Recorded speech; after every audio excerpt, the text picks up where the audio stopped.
नमस्कार दोस्तों, आप लोगों के समक्ष आज मैं अभिषेक कुमार गिरी जो कि असिस्टेंट प्रोफेसर के तौर पर अभी नियुक्त हूं, आप लोगों के समक्ष कई सारे मुद्दे लेकर आता हूं। कई सारे सब्जेक्टिव मुद्दा होता है या कई सारे ऑब्जेक्टिव मुद्दा होता है, सभी को समन्वित करके आप लोगों के सामने प्रस्तुत करता हूं।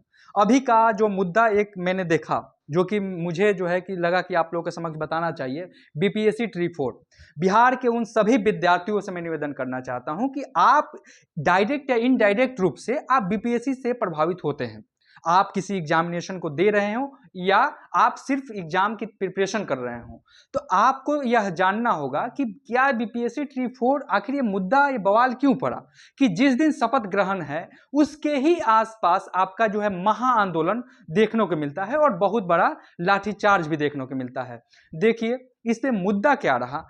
वहां के जितने अभ्यर्थी थे, जो भी बीपीएससी ट्री 4 के अभ्यर्थी थे, उनकी कुछ मांगे थी और उस मांगों को लेकर उनको एक गुस्सा फूट गया और वह गुस्सा एक ऐसा आंदोलन में बदल गया जो पूरा बिहार की जो है राजधानी को हिला डाले। उस राजधानी में क्या क्या हुआ, क्या क्या मांगे थी, उन पे सबसे मुख्य मांगे उन लोगों की ये थी कि आखिर नोटिफिकेशन कब जारी किया जाएगा। देखिए दोस्तों, बीपीएससी ट्री 4 का यह वैकेंसी है, यह कई सालों से यह बोल रहे हैं कि हम अपना जो है कि वैकेंसी इस महीने ला रहे हैं, इस महीने ला रहे हैं। बच्चों ने अपना ठहराव किया कि चलिए ठीक है, हम ठहर जाते हैं, आप 1-2 महीना में ला देंगे। नोटिफिकेशन इसका नहीं आता है, एग्जाम डेट अनाउंस हो जाता है कि सितंबर में होगा। अब बच्चों में यह गुस्सा आई कि सर हम इतना दिनों से प्रिपरेशन कर रहे हैं, 3 एग्जामिनेशन इसके हो चुके हैं बीपीए ट्री 3 तक, ये 4 तो लाइए। कई सारे बच्चे ऐसे इंतजार कर रहे हैं, कई सारे बच्चों का उम्र खत्म हो रहा है, वो बच्चे परेशान हैं। तो उनको लगा कि नोटिफिकेशन जारी जल्दी किया जाए, जो कि देर हो रहा था। दूसरा मांग उन लोगों का ये रहा कि अभी सरकार ने क्या कहा, बीपीएससी ने एक नोटिस विज्ञप्ति जारी किया। उस विज्ञप्ति में बीपीएससी ने कहा कि हम अब सभी एग्जामिनेशन को 2 टीयर में कंडक्ट कराएंगे। अब 2 टीयर क्या है, प्री और मेंस। किस एग्जामिनेशन के बाद यह निर्णय लिया गया, तो एईडीओ का जो एग्जामिनेशन था उसको निरस्त करके यह निर्णय लिया गया। अब एक बीपीएससी ने कहा कि आपको 3 जो है कि हम चेंजेस करते हैं, जिसमें से एक चेंजेस ये भी था कि पैटर्न में बदलाव होंगे और पैटर्न में प्री और मेंस इंक्लूड किया जाएगा। और इसमें दूसरा भी चेंजेस थे कि आपका 5 ऑप्शन होंगे और भी कई सारे चेंजेस हैं। तो अब बताइए, एक तो सबसे बड़ी थिंकिंग ये सोचिए कि जो पिछले एग्जाम हुए हैं उन एग्जामों में ऑप्शन का अलग एक मामला था। दूसरा आप एग्जाम पैटर्न की बात करें तो एग्जाम पैटर्न में अब बताइए आप ही कि एक बंदा बीएड करता है, बीएड के बाद वो सीटेट क्वालिफाई करता है, जो कि सीटेट बहुत बड़ा एग्जामिनेशन माना जाता है। वो सीटेट एग्जामिनेशन के बाद फिर आपका प्री देगा, फिर मेंस देगा, ये क्या प्रोसेस है। अब इस बच्चों में मतलब इस मुद्दा से बच्चों में मतलब बहुत ज्यादा गुस्सा आ गया। बच्चों जो है सड़क पे उतर गए और ये जो है बीपीएससी ट्री 4 के प्रति गुस्सा उनका फूटा। अगला उनका मांग था कि बार बार आखिर नियम क्यों बदल रहा है। ये सही बात है दोस्तों, आखिर बार बार नियम क्यों बदलना है। आपने 3 एग्जाम कंडक्ट करा लिए हैं, चौथे के लिए आपने कह दिया कि प्री मेंस होगा।